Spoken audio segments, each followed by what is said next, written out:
On this particular night of March 30th, 1950, it was freezing outside in the Bronx, New York.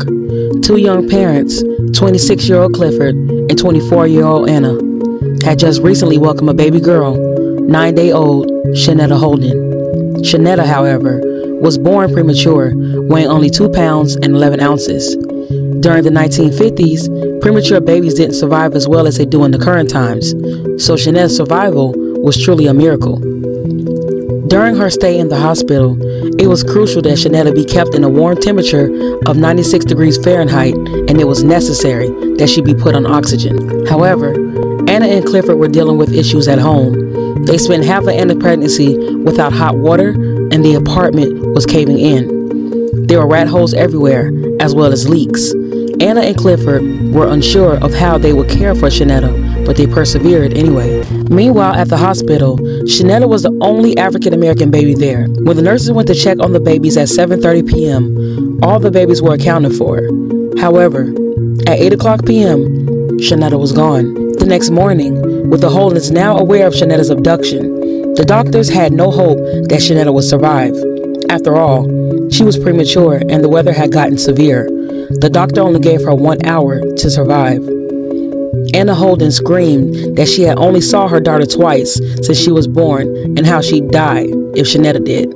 What makes it worse is the Holdens surprisingly became suspects themselves. The police searched their entire house, which puzzled them. Did they really believe they kidnapped their own baby? Meanwhile, leads started to pour in about a woman about 5 feet tall and 130 pounds in her early 20s. She wore a green coat and red skirt that she took off to bundle the baby. She stopped a man who was a conductor and asked where she could buy a blanket for the baby. He gave her directions and caught a cab driven by a man named Elmer Fuller. She rushed to buy the baby some clothes and blankets, but she needed to change. The cab driver told her he had a friend whose house she can go to. Vernon, who was the cab driver's friend, became suspicious of the woman when she didn't know how to hold the baby, and she was crying asking was the baby dead. Miraculously, Vernon recalled the child breathing nicely. Vernon questioned why the baby wasn't at the hospital, but the woman made an excuse saying how she left with her baby because her husband was shot. Vernon sent the woman on her way and dropped her off at the Greyhound station. The next day, Vernon reported the woman to the police when she read a news article about baby Chaneta's kidnapping. As the month of March came and went, the Holdens began to lose hope that Chaneta could be found alive. It had been a week, and she needed to be in a warm temperature, and she still was premature. Anna pleaded with the woman to give the baby back. On April 24th, 1950, there was hope. Ironically enough, Vernon, who was the woman who helped the woman with the baby, happened to hear her voice on the radio at a record store. She rushed over and saw it was the same woman that had kidnapped the baby. Vernon alerted the police, and the policeman told her to stall the woman. The woman caught wind of the police and fled in a taxi. Vernon caught the license plate number and tracked her to Coburg Hotel. The police found where she had been staying. The woman identified herself as Evelyn Jane Jordan, and she first denied the baby was there, but eventually gave up the act. She broke down after being questioned and showed the police where baby Chaneta was. What happened next was truly astonishing.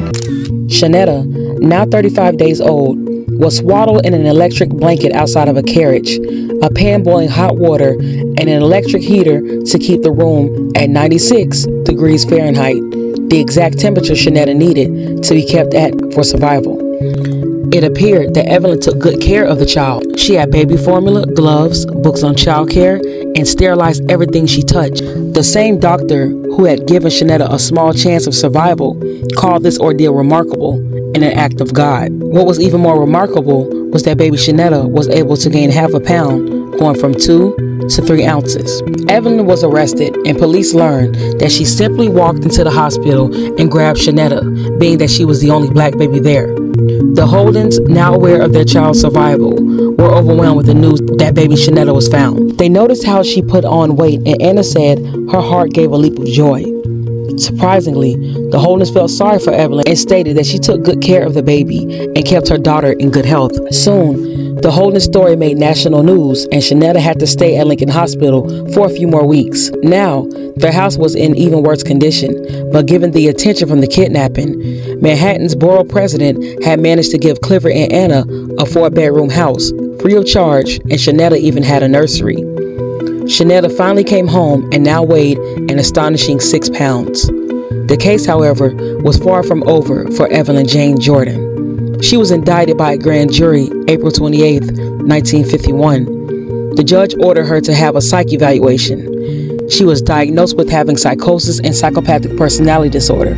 She felt like she was a better nurse than the other nurses and explained she was never pregnant. She wanted people to think that she can have a baby. During her observation, she said, "I do all my grieving in the inside and always see the good in people and not the bad." On June 14, 1956, Evelyn was sentenced to be committed to a psych ward where she remained for 6 years. On November 19, 1956, 2 judges deemed her competent to stand trial and she pleaded guilty for the kidnapping of baby Chaneta. They told her they would suspend her sentence on the account that she would never step foot in the state of New York ever again. Evelyn collapsed in court stating she wanted to go home and she cried for the rest of the trial. She was sent back home to live with her parents in Ohio. According to records, Evelyn passed away in 2013. Anna passed away in 2000 at 74 and Clifford in 2011 at 85. Chaneta Holden now goes by a different name due to being bullied over the kidnapping by her peers. She then went on to work as a nurse and served in the U.S. Army.